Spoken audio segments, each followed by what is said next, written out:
Hi guys, welcome back to your channel. இன்றைக்கி வந்து நம்ம பாண்டிச்சேரிக்கு தான் போகிறோம். ஏன்னா பிருத்வினை வந்துட்டு நாங்கள் போன வாட்டி போகிறப்போ வந்து பிருத்வினை நாங்கள் அங்கேயே விட்டுட்டு வந்துட்டோம் இல்லையா. ஸோ இன்றைக்கி போய் கூட்டிகிட்டு வர போகிறோம். பட் அவனுக்கு வந்து தெரியாது, நான் வர்றது தெரியாது. ஸோ நான் இல்லாமல் அவங்க அப்பா தான் போய் கூட்டிகிட்டு வர மாதிரி தான் அவனுக்கு தெரியும். ஸோ இது அன்பிளான்டு தான். ஆக்சுவலி அவங்க அப்பா தான் போய் கூட்டிகிட்டு வர வேண்டியது. பட் சரி, நானும் வீட்டில் தான் இருக்கேன், போர் அடிக்குதுன்னு சொல்லவும் என்னையும் பேக்கப் பண்ணிட்டாரு. சரி, நாளைக்கு வந்துடுவோம் நாங்கள்.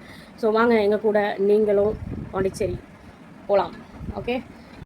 ஓகே வாங்க, இப்போ நம்ம பாண்டிச்சேரி போய் ஃபுல்லாக சுற்றி பார்க்கலாம். பாய் எல்லோரும். நாங்கள் 2 பேரும் கிளம்புறோம். ஸோ கிளம்பிட்டோம். வண்டியில் போயிட்டு இருக்கும்போது தான் இந்த வீடியோ எடுத்தோம். இந்த வீடியோ எடுக்கிறது சுபிக்ஷனுக்கு தெரியாது. ஸோ சுபிக்ஷனை வீடியோ பாரு என்றால் அவனுக்கு புரியல. அதுக்கப்புறமா தான் அவனுக்கு புரிஞ்சிச்சு வீடியோ எடுக்கிறாங்கன்னு. நம்மளுக்கு ஒரு ஹாய் சொல்லிட்டாரு, அவ்வளோதாங்க. நம்ம அப்படியே போயிட்டு வண்டியில் போகிறதில்ல. ஸோ வண்டி அங்கே பார்க் பண்ணிட்டு தான் நம்ம போவோம். ஸோ வாங்க போகலாம். ஜாலியாக போயிட்டு ஊரை சுற்றி பார்க்கலாம். ஆல்மோஸ்ட் நம்ம வந்துட்டோம்.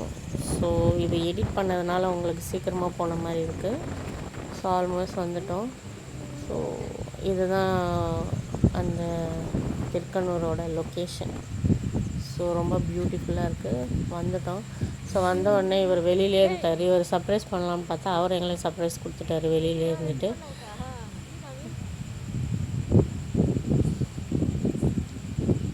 வந்தவுடனே அவர் அவங்க தம்பியை கூட்டிகிட்டு போயிட்டார். அதுக்கப்புறமா நாங்களும் உள்ளே போக ஆரம்பிச்சிட்டோம். ஸோ உள்ளே போனோடனே எங்கள் அத்தை வந்து நாங்கள் லேட்டாக வருவோம்னு நினச்சிட்டு உக்காந்துருந்தாங்க.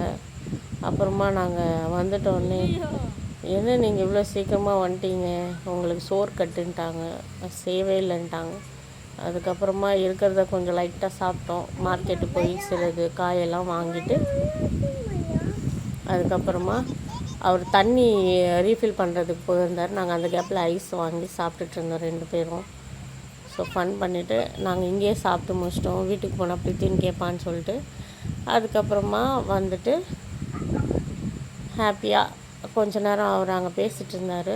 அதுக்கப்புறம் ரெஸ்ட் எடுத்துகிட்டு சரி மூவிக்கு போகலாம் அப்படின்னு சொல்லிட்டு ஒரு 6 மணிக்கு கிளம்பியாச்சு மூவிக்கு. இதுதான் திருக்கனூரோட மூவி தேட்டர் லொக்கேஷன் இது. ஸோ வெளியில் இப்படி தான் இருக்கும். வண்டி இந்த சைடில் பார்க் பண்ணிக்கலாம். எங்களை கூட்டிகிட்டு வந்து விட்டுட்டு நெக்ஸ்ட்டு பேட்சை கூட்டிகிட்டு வரதுக்கு போயிருக்காரு. அதுக்குள்ளேயே பசங்க ஃபன் பண்ணிவிட்டு விளையாட்டுருந்தாங்க. ஸோ அது கொஞ்ச நேரம் அப்படியே வீடியோ எடுத்துகிட்டு இருந்தோம். நானும் அவங்க கூட அங்கே தான் உட்காந்துட்டு கொஞ்ச நேரம் ஃபன் பண்ணிகிட்ருந்தேன். இவர் தரையில் விழுந்து ரொம்ப இது பண்ணிட்டார். அப்புறமா அடுத்த பசங்க பேட்ச் வந்துச்சு. ஸோ அவங்களையும் இறக்கி விட்டுட்டு அதுக்கப்புறமா போய் திருப்பியும் பெரியவங்கள வேறு கூட்டிகிட்டு வந்தார். நாங்கள் அதுக்குள்ளே உள்ளே போயிட்டோம். என்ட்ரி கொடுத்துட்டாங்க உள்ளே. நாங்கள் போய் உட்காரலாம் அப்படின்னு சொல்லிட்டு உள்ளே போயிட்டோம். ஸோ இதுதான் தேட்டர். இப்படி தான் இருக்கும். ஆக்சுவலி இப்படி இருக்காது, ரொம்ப மோசமாக இருக்கும். இப்போ கொஞ்சம் ஆல்ட்ரேஷன் பண்ணி நல்லா சூப்பராக பண்ணிட்டாங்க. ஸோ நாங்கள் சீட்டெல்லாம் பார்த்துட்டு இப்போ உட்காந்துயாச்சு. உட்காந்ததுக்கப்புறமா அவங்க உள்ளே ஆரம்பிச்சிட்டாங்க. ஸோ அவங்களையும் கூட்டிக்கிட்டு நான் மத்தியானம் வந்தேன். அவ்வளோதான், வேற என்ன வேலை நம்மளுக்கு. நாளைக்கு பார்த்துட்டு அப்புறம் நாளைக்கு எங்கே பார்க்கறது, வா